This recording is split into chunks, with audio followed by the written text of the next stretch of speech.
بدترین کھانا کھانوں میں اگر کوئی ہے تو وہ ولیمے کا کھانا ہے۔ یدا لہل اغنیا، وہ کھانا جس میں امیروں کو بلایا جاتا ہے، غریبوں کو نہیں بلایا جاتا، جن سے وہ نیوندرا ملنے کی توقع ہوتی ہے، وہ اپنے سٹیٹس کے لوگ جو ہوتے ہیں ان کو بلایا جائے، جو چمکتی ہوئی گاڑی بھی آئے گا اس سے پتہ چلے گا ان کے تو بڑے تعلق ہیں۔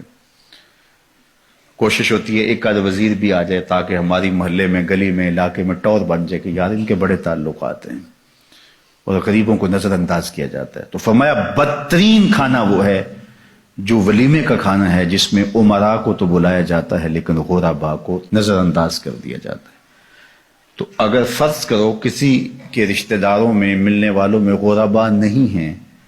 تو پھر بھی وہ کچھ غرباء کو اسی پروٹوکول کے ساتھ، اسی عزت کے ساتھ کھانے میں، غرباء تو آ بھی جاتے ہیں شادیوں پہ لیکن ان کو رکھا جاتا ہے پیچھے، تم بیٹھو کھانا بچ گیا تو تمہیں دیں گے، اور پھر اس کے بعد جب کھانا بچ گیا تو پھر ان کو کہتے ہیں لے آؤ، اپنے برتن اس کے اندر ڈالتے جاتے ہیں، ساتھ جو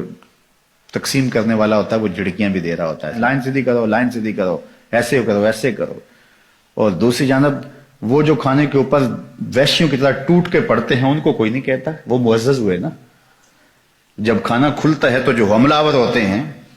اور ہوش بھی بھول جاتے ہیں، انہیں کبھی کسی نے کہا کہ یہ زیادتی کر رہے ہو، ان کا سٹیٹس ہے، میاں وہ شان والے لوگ ہیں، اور ان کو جو لائن میں کھڑا کر کے تھوڑی سی لائن بھی ٹیڑھی ہو جائے تو ہم ڈنڈے مارنا شروع کر دیتے ہیں، یہ غریب لوگ ہیں۔ تو اس لیے ان کو تہذیب نہیں آتی، ان کا وہ عمل تہذیب ہی کہلائے گا۔ کہا بدترین کھانا وہ ہے جو ولیمے کا کھانا ہے، جس میں امراء کو تو بلایا جاتا ہے لیکن غرباء کو نہیں بلایا جاتا۔ ولیمہ سنت ہے، بارات سنت نہیں ہے، ولیمہ سنت ہے۔ تو اس لیے سنت ادا کرو، تم جتنا بھی خرچ کر لو گے تمہیں ثواب ہوگا، چونکہ یہ سنت میرے حضور کی ہے، اس لیے اس پر توجہ دیں۔ اللہ ہمیں اپنی شادیاں، اپنے بیاہ اور اپنی تقریبات شریعت بیضاء کی مطابقت میں کرنے کی توفیق دے۔